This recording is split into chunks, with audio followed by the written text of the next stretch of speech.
Привет, друзья! В этом мастер-классе мы с вами нарисуем веточку мандаринов в простой технике.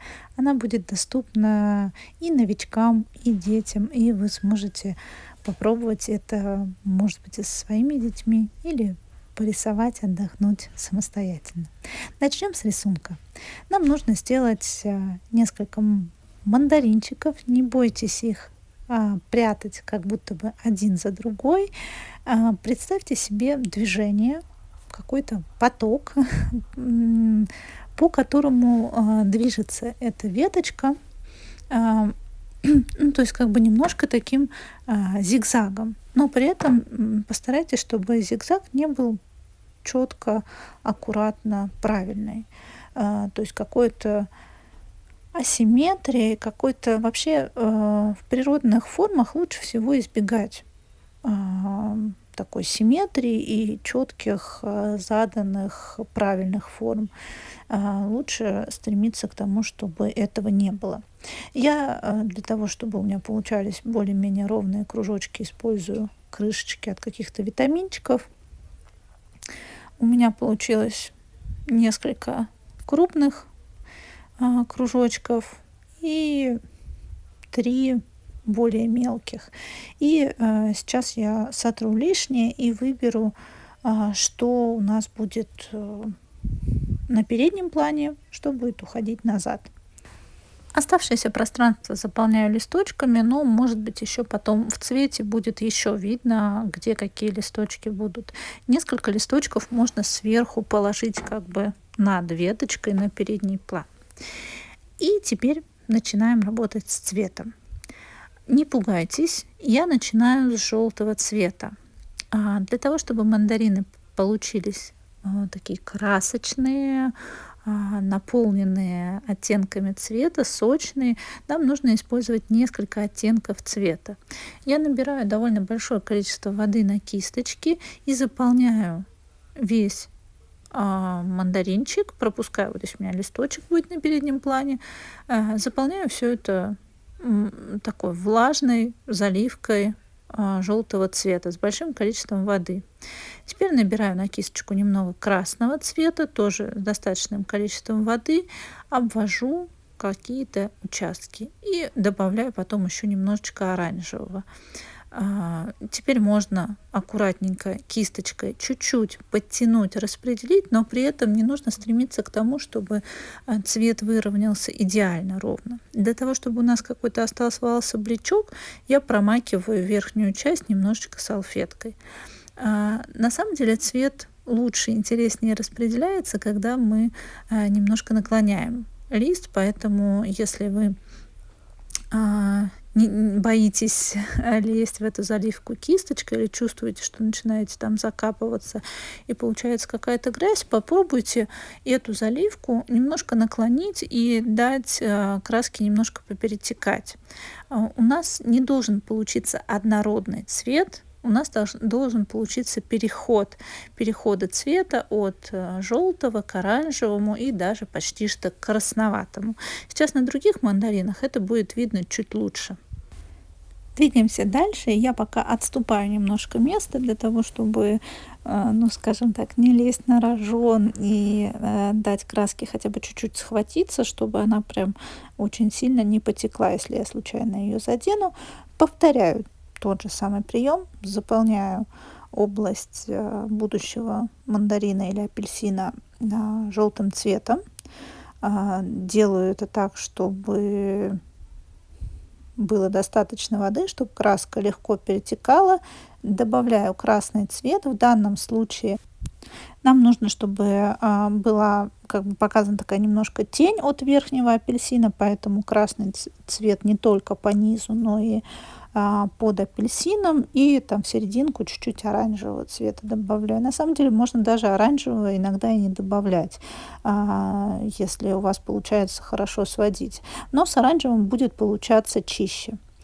И теперь аккуратненько кончиком кисти немножко подравниваю эту заливку, чтобы не было каких-то резких, очень таких навязчивых переходов цвета. Тоже можно немножко покачать, если не получается сразу очень ровно.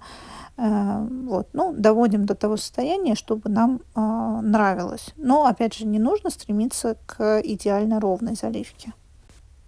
Дальше также по тому же принципу проделываем все это с остальными мандаринчиками, смотрим, где у нас будет свет, где тень.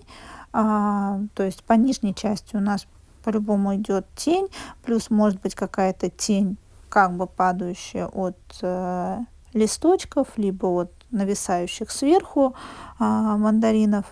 Поэтому мы вот как бы смотрим на это, на стыках может быть чуть темнее цвет. Но, например, если с одной стороны у вас пик темный по красному, то лучше делать такое чередование немножко, чтобы один мандарин отделялся от другого, чтобы они не сливались в единое пятно. То есть через вот такие переходы цвета у нас в том числе один объект отделяется от другого. Старайтесь, чтобы краска сильно не утекала, но если она вдруг потекла, если вы задели где-то, чтобы краска не текла, нужно пропускать маленький промежуток. То есть либо мы дожидаемся, когда она полностью высохнет, либо если у вас, как у меня, нет терпения ждать этого, и вы не так переживаете за то, чтобы все было супер идеально, то можно ну, как бы пропускать маленький промежуточек и оставлять какие-то подтеки. Если они потекли, это не страшно, это даже смотрится интересно и красиво, так как бы таким чем-то неповторимым. Вот краска подсохла, она немножко побледнела. Видно, что эта яркость самая первая ушла, и теперь нам можно добавить листочки. Я специально подождала, пока краска немножко подсохнет, чтобы у нас наш зеленый цвет не пачкал наш красивый сочный оранжевый. Но зеленый здесь я тоже не беру в чистом виде. Я беру голубой и желтый. И прямо в листике их перемешиваю. Таким образом у меня получается такой как бы плавный переход цвета. Где-то листочки более яркие такие получаются, более теплые, где-то они могут практически в синий уходить, в этом нет ничего страшного, и если где-то останутся прям синие пятна, это тоже может смотреться интересно и живописно. Если вы хотите, чтобы цвет был чуть-чуть погрязнее, добавьте в зеленый чуточку оранжевого, тогда цвет будет не такой ну, такой сочно-химозный, он будет чуть более приглушенный. То есть оранжевый, он нам поможет этот цвет приглушить.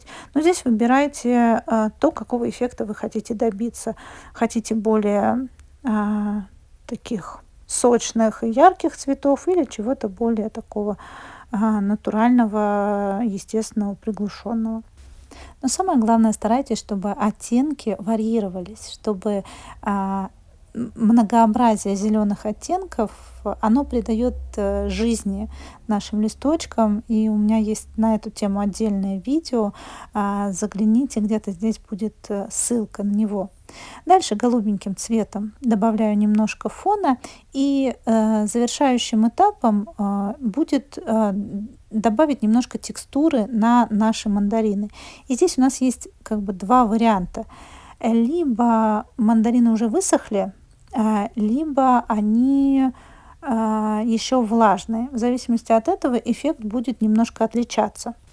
Классно, если вам удастся поймать эффект того, что вот эта заливка мандаринов еще влажная. Тогда с помощью желтого цвета и таких маленьких касаний точечных у вас получится как бы такие немножко пятна цветки, и это довольно неплохо передает текстуру мандарина. У меня бумага хлопковая, высыхает она долго, хорошо держит воду, поэтому у меня вот в самых больших мандаринах этот эффект получился. В маленьком мандарине у меня уже краска подсохла. И здесь в этом случае просто пятнышками добавляю цвет, и потом я немножко еще салфеткой сверху промакиваю, чтобы он был не такой яркий, не такой насыщенный. То есть просто точечками, пятнышками. Потом поверху можно добавить немножко брызгов, чтобы добавить такого еще спонтанности. Я люблю брызги. Они всегда добавляют какой-то жизни и какого-то такого чего-то необычного, живого. Вот. На этом все. У меня немножко потек лист зеленый, но пусть будет так. Будет немножко мандарин с зеленью. Мне очень нравится, какой эффект получился от желтых мокрых пятнышек. Если вам удастся поймать вот эту чуть влажную заливку, будет здорово. Не забывайте ставить этому видео лайк, подписывайтесь на канал, чтобы не пропустить новые видео. До встречи в следующих видео. Пока-пока.